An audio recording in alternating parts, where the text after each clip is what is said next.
शिवराय म्हणजे फक्त इतिहास नाही, तो आपला श्वास आहे. छत्रपती शिवाजी महाराज म्हणजे धैर्य, स्वाभिमान, दूरदृष्टी आणि न्यायाची मूर्ती. पण एक गोष्ट लक्षात घ्या, शिवरायांचा अभिमान फक्त मराठी माणसांपुरता मर्यादित नाहीये.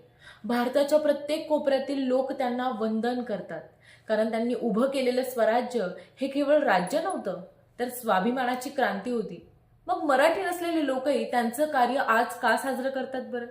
कारण त्यांनी धर्म, जात, भाषा या पलीकडे जाऊन न्याय दिला.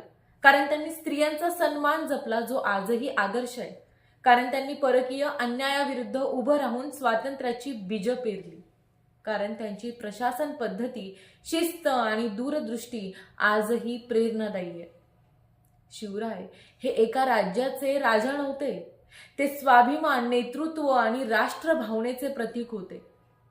आज त्यांची जयंती, त्यांचे किल्ले, त्यांचे विचार साजरे करतो, कारण ते फक्त भूतकाळात नाही, ते आजच्या भारतासाठी मार्गदर्शक आहेत. शिवरायांचा आदर्श फक्त जय जयकारात नाहीये, तो आपल्या वागण्यात, निर्णयात आणि विचारात दिसला पाहिजे.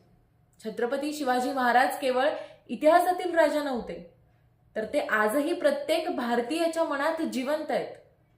पण प्रश्न हा आहे, आपण त्यांच्या विचारांना आपल्या आयुष्यात किती जगतो?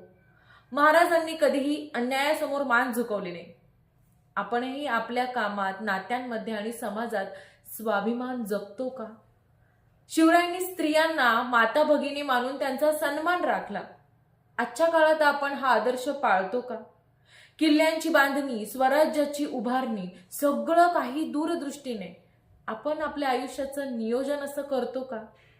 शिवरायांचा दरबार न्यायासाठी प्रसिद्ध होता, आपण रोजच्या आयुष्यात प्रामाणिक राहतो का?